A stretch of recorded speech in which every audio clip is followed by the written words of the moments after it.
27 বছর ধরে লক্ষ লক্ষ ফ্যান যেই অফিসিয়াল অ্যানাউন্সমেন্টের অপেক্ষা করছিল, ফাইনালি তা এসে গেছে। লাস্ট উইক জেপি ফিল্মসের জেপি দত্তা অ্যান্ড টি সিরিজের ভূষণ কুমার মিলে বর্ডার 2 এর অ্যানাউন্সমেন্ট করেছেন।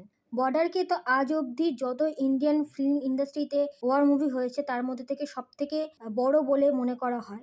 লাস্ট ইয়ার সানি দেওয়ালের গাদার 2 সাকসেসের পর পুরোনো মুভির সিকুয়েল বানানোটা সিরিয়াসলি একটা সাকসেসের চাবিকাঠি হয়ে গেছে। টু বি অনেস্ট, যদি ভালো স্ক্রিপ্ট থাকে তাহলে সত্যি সিকুয়েলটা বানানো উচিত। জেপি দত্তার বর্ডার এমন একটা কাল্ট ক্লাসিক মুভি যার প্রত্যেক ডায়লগ থেকে শুরু করে ফাইট সিন, স্টারকাস্ট, মিউজিক আর ভাইবস আজ অবধি আনম্যাচড। এরপর এলওসি একমাত্র মুভি যা বর্ডারের একটু কাছাকাছি ছিল।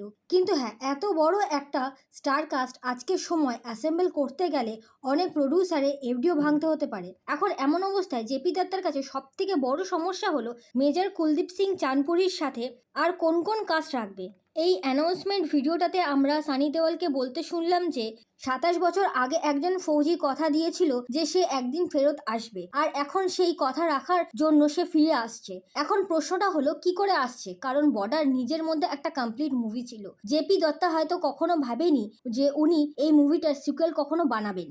এবার ন্যারেটর এখানে নিজের জীবনের কোন অংশের গল্প শোনাবেন বা কোন যুদ্ধের কথা শোনাবেন তা ফিল্ম আসলেই বোঝা যাবে। যদি ক্লাইম্যাক্সের কথা বলি, সানি দেওয়াল আর জ্যাকি শ্রফ ছাড়া বাকি সবাই শহীদ হয়েছিলেন। এই অবস্থায় দেখার বিষয় হলো তিনি এই গল্পকে কিভাবে এগিয়ে নিয়ে যাবেন। বর্ডারে যে কাজ দেখানো হয়েছিল তা এখন অ্যাসেম্বল করা নেক্সট টু ইম্পসিবল।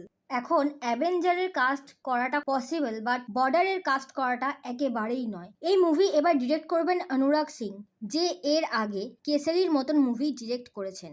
এবারে তার এক্সপিরিয়েন্সের সাথে সাথে সে একটা গ্র্যান্ড বাজেটও পাচ্ছেন। 27 বছর অনেক বড় একটা সময়। এই সময়ের মধ্যে ফিল্ম মেকিং থেকে শুরু করে দর্শকের দৃষ্টিভঙ্গি সবটাই পাল্টেছে।